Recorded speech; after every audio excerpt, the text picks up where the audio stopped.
ناظرین، حارث سلطان نام کے ایک پاکستانی ملحد کی ایک حالیہ ویڈیو دیکھنے کا اتفاق ہوا۔ اس ویڈیو میں وہ کسی صاحب سے ٹیلی فونک بحث میں مصروف ہیں، جس میں وہ فرماتے ہیں کہ جب ہم پھنس جاتے ہیں کہ کائنات کی ابتدا کیسے ہوئی تو ہم ایسے کسی خدا کو مان لیتے ہیں جیسے خدا کو آئنسٹائن مانتا تھا۔ گویا کوئی ہوگا ضرور جس نے یہ کائنات بنائی، مگر اس کا زمین پر بسنے والے مذاہب کے خداؤں سے کوئی تعلق نہیں۔ یہ تو خیر ثابت شدہ بات ہے کہ آپ سائنس میں جتنی مرضی ترقی کر لیں، چاند پر پہنچ جائیں یا مریخ پر، لیکن آپ خدا کا انکار نہیں کر سکتے، ورنہ آپ اپنی جسمانی ساخت کی ہی وضاحت نہیں کر سکتے۔ کائنات تو بات کی بات ہے۔ ویسے تو وہ اپنے آپ کو ملحد کہتے ہیں، لیکن یہ بھی اقرار کرتے ہیں کہ جب وہ کائنات یا اشیاء کی ابتدا سے متعلق سوالات کا جواب نہیں دے پاتے تو چھلانگ مار کر ایگنوسٹکزم کی طرف بھی جا سکتے ہیں۔ یہ وہ بات ہے جو میں ہمیشہ سے کہتا ہوں کہ حیاتیات پڑھیں یا فلکیات، علم طب میں ترقی کریں یا کسی دوسرے علم میں، آپ کے لیے خدا کا انکار ممکن نہیں ہے۔ جو آپ کر سکتے ہیں وہ محض اتنا ہے کہ آپ خود تشکیک کا شکار ہیں اور دوسروں کو بھی مشکوک کرنے میں مصروف ہیں۔ گویا آپ کو ایگنوسٹکزم ہی سوٹ کرتا ہے۔ چلیں، اس سے ہمارا ایک مسئلہ تو حل ہو گیا کہ خدا کو تسلیم کیے بغیر آپ کسی بھی شے کی وضاحت کرنے سے قاصر ہیں۔ تو خدا تو بہرحال ہے۔ اب وہ کون ہے؟ آیا وہ اللہ ہے، یسوع مسیح ہیں، بھگوان ہے یا زیوس؟ یا اگر خدا ان سب میں سے کوئی نہیں ہے تو پھر اسے کیسا ہونا چاہیے؟ سب سے پہلے تو اس اصول کو سمجھ لیں کہ اگر یہ فیصلہ میں نے کرنا ہے کہ میرا خدا کیسا ہونا چاہیے تو پھر خدا میرا خالق نہیں ہوگا، بلکہ میں خود اپنا خدا تخلیق کروں گا۔ اگر حارث سلطان آج کوئی سائنسی خدا دنیا کو دینے جا رہے ہیں تو یقین کریں یہ کوئی پہلے انسان نہیں ہے جو ایسا کریں گے۔ انسان ہر دور میں اپنے من چاہے خدا تخلیق کرتا ہی رہا ہے۔ دنیا میں اس وقت اللہ کے سوا جتنے بھی خدا موجود ہیں وہ انہی دنیاوی ضروریات کے تحت ہی تو تخلیق کیے گئے ہیں۔ اب آپ سوچ رہے ہوں گے کہ میں نے اللہ کو اس لسٹ میں شامل کیوں نہیں کیا، یا میں ایسا کیوں نہیں سمجھتا کہ اللہ کو بھی انسان نے اپنی دنیاوی ضروریات کے سبب تخلیق کر لیا ہو۔ اس کی وجہ یہ ہے کہ جتنے بھی انسان کے تخلیق شدہ خدا ہوتے ہیں وہ انسانی ضروریات کے تابع ہوتے ہیں، جبکہ دین اسلام میں مسلمان کو سب سے پہلے اپنے آپ کو اللہ کی خواہش کے تابع کرنا پڑتا ہے۔ منطقی بات ہے کہ جب آپ کسی کو تخلیق کرتے ہیں تو یہی چاہتے ہیں کہ وہ آپ کی مرضی پر چلے، نہ کہ آپ اس کی مرضی پر۔ آپ کو دنیا میں اللہ کی مرضی پر چلنا ہوگا، بدلے میں وہ آخرت میں آپ کی خواہشات پوری کرے گا۔ یہ پہچان ہے حقیقی خدا کی۔ اب اس بات سے آپ اتفاق کرتے ہیں یا نہیں، اس پر دارومدار ہے آپ کے مسلمان ہونے کا یا ملحد ہونے کا۔ اللہ دین کی شکل میں قوانین نافذ کرتا ہے، جو ان قوانین کو مانتا ہے وہ مسلمان کہلاتا ہے، اور جو نہیں مانتا وہ ملحد۔ یعنی ملحد ہونے کا خدا کو ماننے یا ماننے سے کوئی تعلق نہیں ہے، بلکہ اس کا تعلق خدا کے قوانین کو ماننے یا نہ ماننے سے ہے۔ آسمانی خدا تو وہی ہو سکتا ہے جو آپ کی دنیاوی ضروریات میں آپ کی مرضی پر نہ چلے۔ اس کی کائنات ہے، وہ جب چاہے زلزلہ برپا کر دے اور جب چاہے کوئی وبا، جیسے آج کل پھیلی ہوئی ہے۔ آپ کا نقصان ہوتا ہے تو ہوتا رہے، وہ آپ کی خواہش پر کبھی نہیں چلے گا۔ وہ آپ کو شراب پینے سے بھی روکے گا، وہ آپ کو کھلے عام شہوت رانی سے بھی منع کرے گا۔ گویا وہ آپ کو ہر اس کام سے روکے گا جو آپ کو اچھا لگتا ہے، اور ہر اس کام کو فرض قرار دے دے گا جو آپ پر بھاری ہے۔ آپ مانتے ہیں تو ٹھیک ہے، نہیں مانتے تو 1000 بار ملحد ہو جائیے، اس سے فرق نہیں پڑتا۔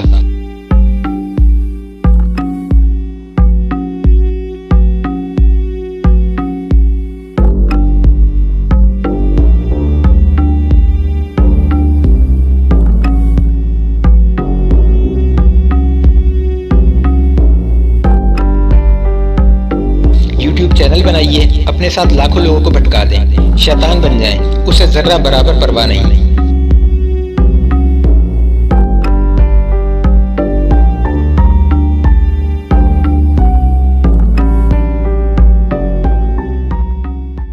اس کے پاس نیک بندوں کی بھی کمی نہیں۔ The very structure of this conference is sexist. Why is that? MashaAllah, sister, that's a very good question. دوسری طرف مشرکین کے خدا کی تو پہچان ہی یہ ہوتی ہے کہ اس سے دنیاوی خواہشات کے حصول کے لیے امیدیں لگائی جاتی ہیں۔ اللہ کے نظام میں کوئی امیر ہوتا ہے تو کوئی غریب، ہر شخص کو نعمتوں میں برابر نہیں کیا جا سکتا، ورنہ آزمائش ہی ختم ہو جائے گی اور دنیا کے نظام بھی دھرم برہم ہو جائے گا۔ تو اب آپ اپنے گھر میں لکشمی دیوی کا بت بنا کر اسے اس امید پر پوجنا شروع کر دیں کہ یہ ہمیں امیر بنائے گی، تو پوجتے رہیں۔ حقیقی خدا کو اس سے فرق نہیں پڑتا۔ پھر جب وہ آپ کو ہمیشہ کی جہنم میں جھونک دے تو آپ کو بھی کوئی فرق نہیں پڑنا چاہیے۔ اب آ جاتے ہیں اگلے نقطے پر۔ حارث سلطان نے اگلا نقطہ یہ اٹھایا ہے کہ جس خدا نے یہ کائنات بنائی وہ مذاہب کا خدا نہیں ہو سکتا، کیونکہ وہ ان کے سائنسی معیار پر پورا نہیں اترتا۔ اس پر بھی بات کر لیتے ہیں۔ سب سے پہلے تو ہمیں یہ علم ہونا چاہیے کہ ہمارا معیار ہے کیا۔ اگر تو آپ یہ چاہتے ہیں کہ خدا آپ کے خود ساختہ معیار پر پورا اترے تو ایسے خدا پتھروں سے خود تخلیق کرنے پڑتے ہیں۔ حقیقی خدا آپ کے معیار پر پورا نہیں اترے گا، بلکہ وہ آپ کو اپنے معیار کے مطابق ڈھالے گا۔ انسان کی مجبوری یہ ہے کہ اسے بہت کم علوم دیے گئے ہیں۔ وہ انہی علوم کے ذریعے جب حقائق کو کھنگالنے کی کوشش کرتا ہے تو اس کی عقل جواب دے جاتی ہے۔ یہ ایسا ہی ہے جیسے آپ الجبرا کے کسی مسئلے کو عمومی حساب سے حل کرنے کی کوشش کریں۔ حارث سلطان کو میں اس معاملے میں کسی حد تک بری الذمہ سمجھتا ہوں۔ انہیں خدا کی خدائی کا ادراک ہی نہیں۔ ان کے نزدیک خدا کی اہمیت اور وقت بس اتنی ہی ہے جتنی ایک عام سائنسدان کی ہوتی ہے۔ معمولی ذہانت استعمال کر کے ایک کیمیکل کو دوسرے کیمیکل سے ملا کر کوئی تیسرا کیمیکل ایجاد کر لینے والا سائنسدان اور بس، یا طاقت میں شیطان سے تھوڑا زیادہ طاقتور۔ فلموں میں تو ایسا ہی دکھاتے ہیں۔ ہمارا عمومی رویہ یہ ہے کہ ہم ہر قسم کی شخصیت کا اپنے ذہنوں میں ایک خاص تخیل رکھتے ہیں۔ ایک کاروباری شخص کو اچھے، مہنگے اور قیمتی لباس میں دیکھنا چاہتے ہیں۔ ایک اچھی جاب کرنے والے کو 3 پیس سوٹ میں ملبوس دیکھنا چاہتے ہیں۔ ایک سائنسدان کے بال بکھرے ہوئے ہوں اور ماتھے پر شکنیں ہوں تبھی وہ سائنسدان لگے گا۔ ایک شاعر مفلوق الحال عاشق زدہ نظر آئے گا تبھی شاعر لگے گا۔ ایک ادیب ایک اوسط طبقے کے لباس میں سلجھے ہوئے سنجیدہ چہرے کے ساتھ ہی ہمیں قبول ہوگا۔ ایک انجینئر جینز کی پینٹ اور ٹی شرٹ میں کام کرتا ہوا نظر آنا چاہیے۔ علم طب سے متعلق ڈاکٹر نے سفید کوٹ پہنا ہو یا گلے میں اسٹیتھوسکوپ لٹکائی ہو۔ مگر اگر میں آپ سے کسی ایسی شخصیت کا تخیلاتی خاکہ بنانے کو کہوں جس میں یہ تمام صلاحیتیں بیک وقت موجود ہوں اور ایسی موجود ہوں کہ کوئی مقابل ہی نہ ہو، تو آپ کے ذہن میں کیا حلیہ آئے گا؟ اس کا تخیل آپ کر ہی نہیں سکتے، کیونکہ ایسی کسی شخصیت کا اس دنیا میں کبھی کوئی وجود ہی نہیں رہا جو تمام علوم میں یکساں مہارت رکھتی ہو۔ خدا کے نام پر جس شخصیت کا تصور مغرب میں پایا جاتا ہے وہ بہت ہی عجیب و غریب ہے۔ فلموں میں دکھائے گئے ان تخیلاتی خداؤں نے حقیقی خدا کے انسانی تصور کو پامال کرنے میں بہت اہم کردار ادا کیا ہے۔ ایک ملحد کا ایک بار اعتراض سنا تھا کہ اگر یہ قرآن اسی خالق کا کلام ہے جس نے یہ پیچیدہ کائنات تخلیق کی ہے تو اس کی زبان بھی سائنسی ہونی چاہیے تھی، یعنی جیسے ہم ویب سائٹ کی کوڈنگ دیکھتے ہیں ویسے ہی کوڈنگ میں قرآن ہوتا۔ سبحان اللہ! یہ پیمانے ہیں عقل کے۔ انسان کا عالمیہ یہ ہے کہ وہ ہر چیز کو اپنے پاس موجود دستیاب علوم پر پرکھنے کی کوشش کرتا رہتا ہے، چاہے وہ چیز اس کے پاس موجود علوم کے احاطے میں آتی ہی نہ ہو۔ کچھ کا خیال ہے کہ قرآن کو انگریزی زبان میں نازل ہونا چاہیے تھا۔ یہ عربی خدا اور صحرائی بدو کی اصطلاحات استعمال کرنے والوں کی ذہنی سوچ ہے۔ چونکہ انگریز بہت ترقی یافتہ ہو گئے ہیں، لہٰذا اب جو بھی چیز انگریزی میں ہوگی وہ ترقی کے پیمانے پر تولنے لائق ہوگی۔ ایسی مثالیں آپ لبرل ٹائپ کے لوگوں سے اکثر سنتے رہتے ہیں۔ اس کو مرعوبیت کا مرض کہتے ہیں۔ ہمارے ہاں کے لبرلز اور ملحد زیادہ تر اسی مرض میں مبتلا ہیں۔ اسٹیفن ہاکنگ جتنی مرضی احمقانہ بات کر دے وہ سائنس ہے۔ یہ رویے دنیا میں نئے نہیں۔ جب جب دنیا میں جس قوم نے ترقی کی لوگوں نے اسی کے گن گائے۔ اس بات سے قطع نظر کہ چودھری کے تلوے چاٹنے سے کوئی چودھری نہیں بن جاتا، گوروں کی نقالی سے رنگ گورا نہیں ہوتا۔ ہمیشہ دنیا میں ایسے لوگ موجود رہے ہیں جنہوں نے مرعوبیت کے مرض میں مبتلا ہو کر بجائے مقابلہ کرنے کے اپنی وضاقتہ بدل کر خود کو اس روپ میں ظاہری طور پر ڈھالنے کی کوشش کی جو ترقی یافتہ قوموں کا رہا۔